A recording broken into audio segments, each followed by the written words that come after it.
Nakita ni Serpent ang potensyal sa kanila, at dahil busog na siya, tinanggap niya sila bilang kanyang mga minion. Ngunit una niyang pinagawa sa kanila na uminom ng isang bagay. Tinanong ni Red kung ano yun, at sinabi ni Serpent na yun ay isang uri ng insurance para sa kanya. Kung hindi nila iniinom ang inumin, na ibibigay niya paminsan-minsan, magsisimula silang matuno mula sa loob. Hindi pa siya nagtitiwala sa kanila ng lubos, kaya wala silang pagpipilian kundi sundin siya. Pinili ni Red ang hakbang na ito ng kusa, ngunit ngayon ay nagduda siya kung ito ba talaga ang pinakamahusay na desisyon. Nang mapansin ni Serpent na medyo nagpakasasa siya sa mga nakaraang araw, nagpasya siyang magpahinga. Iniutos niya kay Blue na buksan ang pinto. Tinanong ni Blue kung saan siya nais dalhin, at habang iniisip niya ang lokasyon, isang pulang sinag ang bumaba sa kanya. Dumating si Yomra na ganap na armado, at agad na tinangkang hampasin siya ni Serpent, na nagresulta sa isang malakas na pagsabog na sumire sa lahat ng paligid nila. Nang hamupa ang alikabok, iniisip ni Yomra na dumating siya dito dahil siya ay tinamaan. Ang pangit na amoy ng dugo ay sumasakit sa ilong ni Yomra. Iniwan niya ang lahat para pumunta dito, naguguluhan kung bakit isang tao ang may suot na balabal ng ahas at gaano karaming tao ang kanyang kinain. Tinanong niya kung ang ahas ang nagbigay sa kanya ng balabal, ngunit agad siyang sinugod ng napakabigat na ahas. Sinabi ng Serpent na tiyak ay kilala ni Yomra ang kanyang guro, at magkakaroon sila ng oras upang pag-usapan yun dahil sa wakas ay mapupunta rin siya sa tiyan ng ahas. Sa kalaunan, huminto ang ahas, at ipinahayag ng Serpent ang kasiyahan sa pagkakita sa isang kaibigan ng kanyang guro.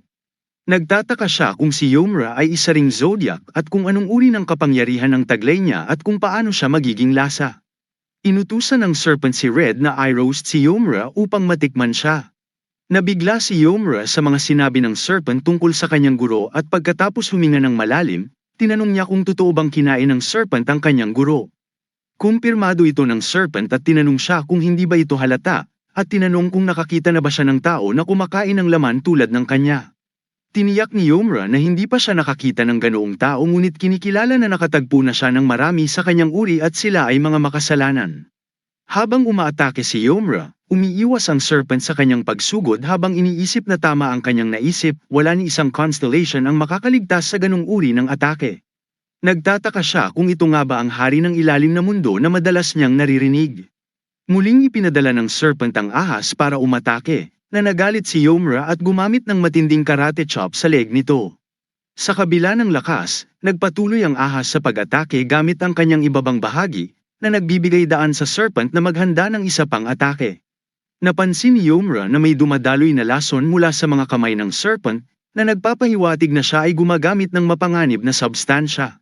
Simula ngayon, nag-ingat na si Yomra sa kanyang mga galaw, inihagis niya ang kanyang atake sa paraang magbibigay sa kanya ng sapat na espasyo para makapag-isip. May hindi tama rito, kaya niyang tiisin ng kaunting lason, ngunit parang may mali sa laban na ito. Napansin niyang hindi patas ang labang ito at kakaiba ang aura ng Serpent.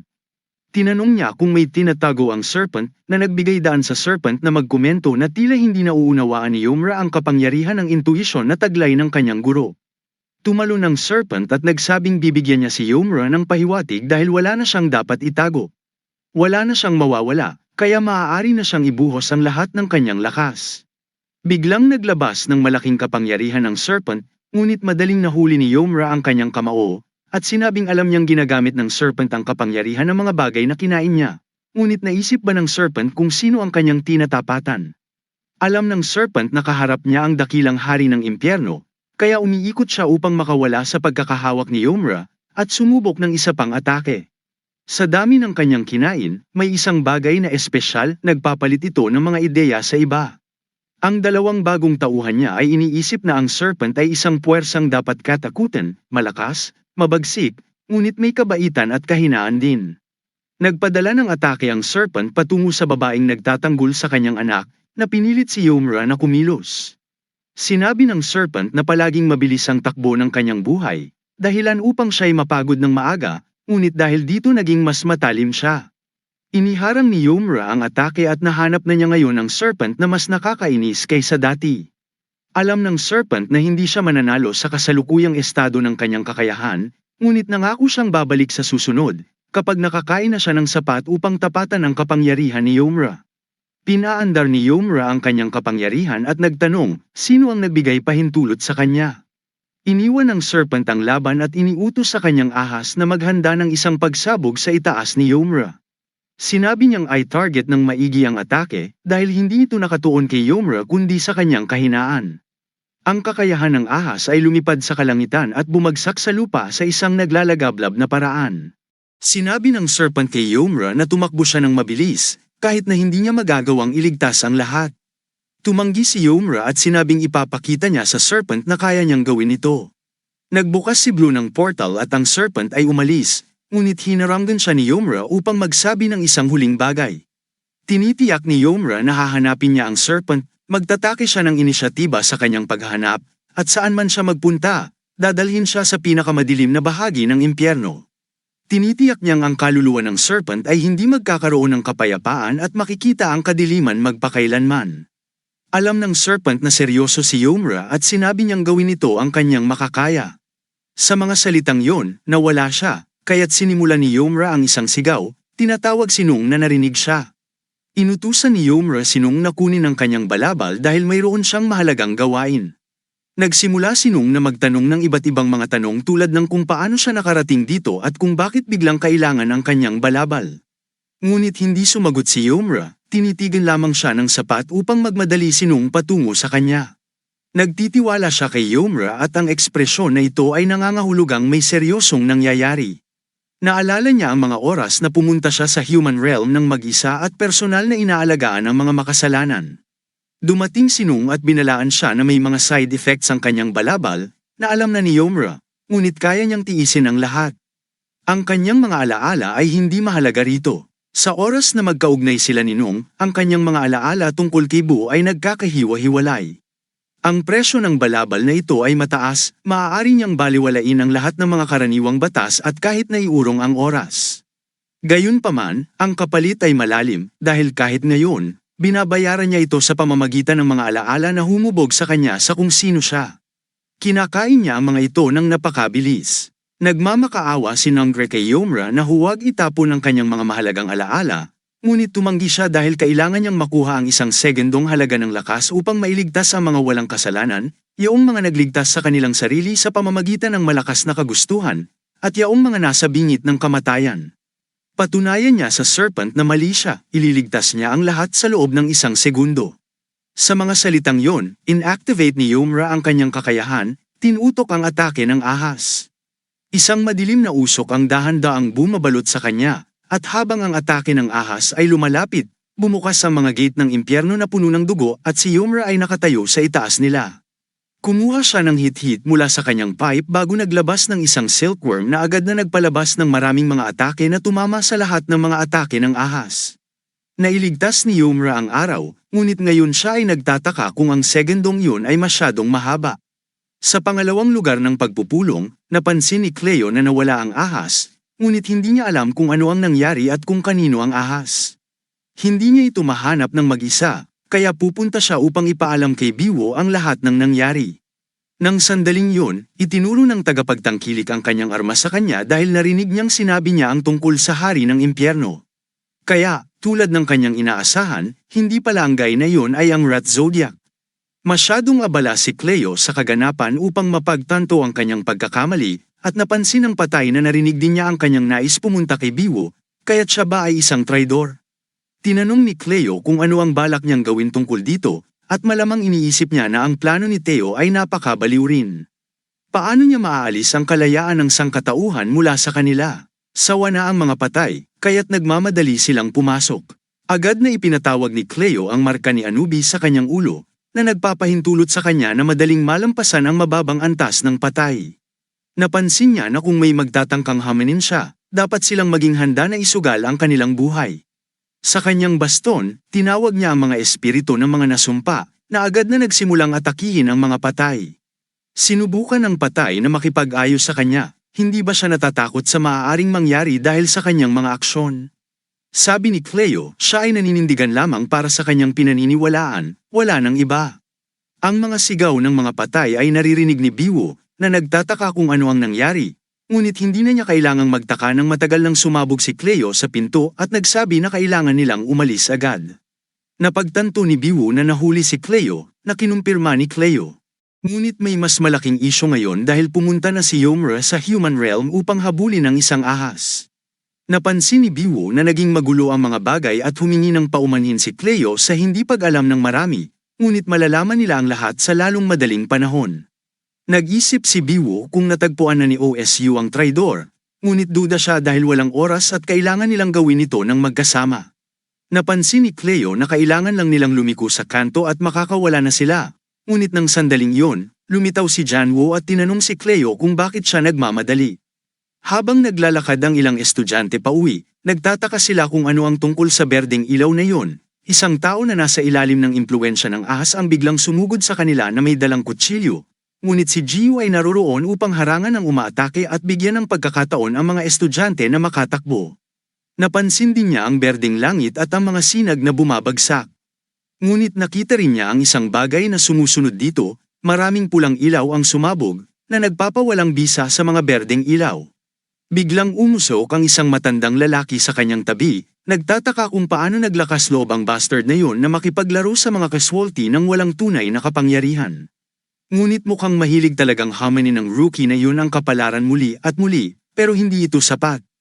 Hindi kailanman sapat. Sa susunod, kukuha siya ng higit pa kaysa dati para siguraduhin na hindi makakaligtas ng buo. Sinabi rin niya kay Jiu na tigilan na ang pagtingin sa kanya ng ganoon at mag-focus sa taong nasa likod niya. Tinanong ni Jiu kung sino siya, at sumagot si Yomra mula sa likuran na siya ang hari ng impyerno.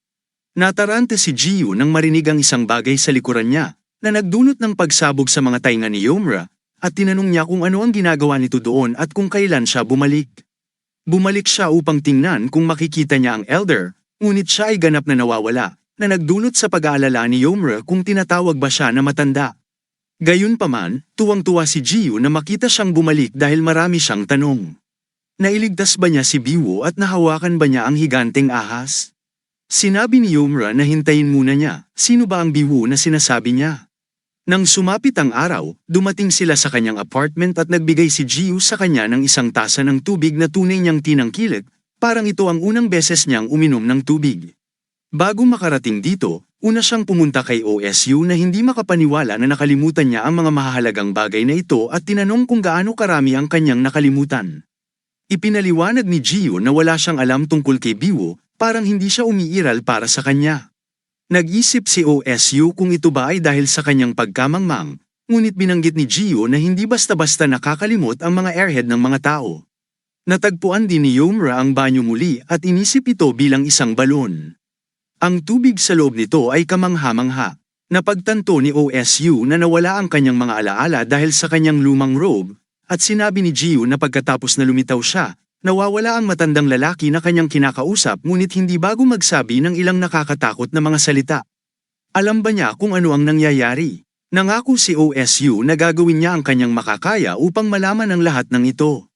Ang kailangan na lamang gawin ni Jiu ay alagaan siya. Tinanong ni Yomra kung ano ang napagdesisyonan nila tungkol sa ahas, ngunit sinabi ni Jiu na wala pang desisyon, kahit na tila may kinikilala si OSU tungkol dito.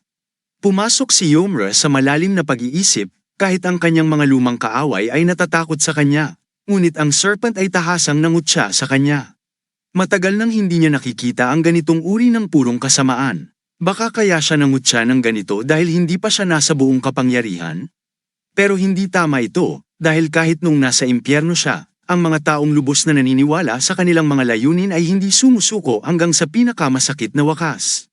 Sa kalaunan, naputol niya ang cup na kanyang hawak dahil sa tindi ng pagpisil nito, na humingi siya ng tawad, ngunit sinabi ni Jiu na ayos lang hanggat hindi siya nasaktan. Muling humingi ng tawad si Yomra at tinawag siya na Kanam, na agad niyang itinuwid dahil hindi niya alam kung sino ito. Matapos niyang itapon ang mga piraso ng salamin, tinanong niya kung maaari niyang ibahagi ang higit pang detalye tungkol sa taong tinatawag na GM. Tinanong ni Yomra kung bakit niya nais malaman ito at sinabi ni Jiu na hindi niya maiwasang magtanong dahil inilarawan siya ni Yomra bilang pagsasakatawan ng banal na presensya, kaya't dapat silang pumunta sa labas at pag-usapan ito. Pumunta sila sa isang parke sa labas ng apartment kung saan sinabi ni Jiu kay Yomra na hindi niya matandaan ang anumang bagay mula sa kanyang pagkabata, isang bagay na sinabi na niya sa kanya dati ngunit pareho ang reaksyon niya. Tumingala siya sa langit at napansin na noong nakaraan isang shooting star ang nahulog sa bundok, at nang pumunta ang mga residente ng bundok upang tingnan kung ano ang nangyari, sa halip na isang bituin, nakakita sila ng isang lawa na wala roon dati. Agad nilang inisip ito bilang tanda ng magandang kapalaran mula sa mga Diyos at ito ay naging popular na lugar para sa mga panalangin at handog. Dahil sa kasikatan nito, isang detective ang dumating upang tingnan kung ano ang nangyayari at doon nila natagpuan siya sa kanyang pinakabuhos at hindi na filter na anyo. Tinanong ni Yomra kung ang detektibong ito ay ang senior na patuloy na binabanggit ni Gio. Nag-isip si Gio tungkol sa lahat ng beses na tinulungan siya nito at kung paano siya kinuha kahit na hindi sila magkadugo.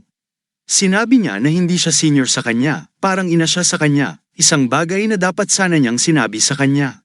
Binigyan siya ni Yomra ng seryosong tingin bago siya huminto at nagtanong kung siya ba ay isang uri ng fallen god o kung ano.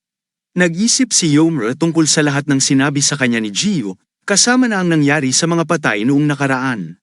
Kung totoo ang sinabi niya, tiyak na siya ay ganoon. Bago siya makapagbigay ng eksaktong sagot, may isang taong pumutol sa kanya, sinabing maaari niyang itanong kay Theo tungkol dito. Hindi na niya kailangan pang magsalita pa sa kanya sa ngayon. Napansin ni John Woo na matagal na mula nang huli silang magkita. Siya ay ipinadala ni Theo upang tulungan sa pagpaparusa kay Serpent para sa kanyang mga kasalanan laban sa sangkatauhan. Agad na tumayo si Gio mula sa kanyang upuan at nagtataka kung sino ang tao sa harap niya. Nang tanungin siya, teleported si John Woo sa likod niya at napansin na ang kulay ng buhok niya ay nanatiling pareho at ang amoy ng peppermint na palagi niyang dala ay hindi nagbago.